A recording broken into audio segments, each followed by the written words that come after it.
Il y a de quoi faire rêver un bon nombre de gourmands. Les meilleurs pâtissiers du monde étaient réunis hier à Lyon pour la Coupe du monde de la discipline. Chocolat, ganache, caramel.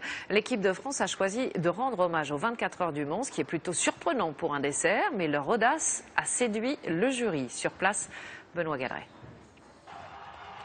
Gagner une Coupe du monde de la pâtisserie, c'est un peu comme obtenir une médaille d'or aux Jeux Olympiques. Et cette année, c'est une nouvelle fois les Français qui ont vaincu, en partie grâce à cette pièce en sucre et chocolat, une évocation des 24 heures du Mans. C'est l'aboutissement de 2 ans de travail, c'est énorme.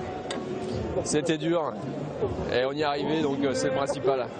La compétition se joue entre 22 nations et comme aux Jeux Olympiques, les délégations s'affrontent encouragées par leurs supporters. Chaque équipe est composée de 3 jeunes pâtissiers.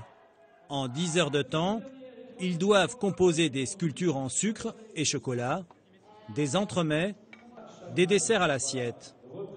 Il faut tout finir dans les 10 heures, il ne faut rien laisser traîner, il faut que tout soit posé sur le buffet comme on l'a prévu. D'autant que le jury international est des plus exigeants. Tout ici est noté, la texture comme la présentation. Pour gagner la compétition, il faut être prêt psychologiquement, physiquement, techniquement. Invité pour la première fois le continent africain avec 2 représentants, l'Égypte et la Côte d'Ivoire. Ce symbole représente la paix en Côte d'Ivoire. La Coupe du monde de la pâtisserie est le théâtre d'une joute artistique où la technique encourage l'esthétique. Prouesse d'un jour qui compte dans la carrière d'un chef pâtissier. Être remarqué ici, c'est à coup sûr être sollicité dans le monde entier.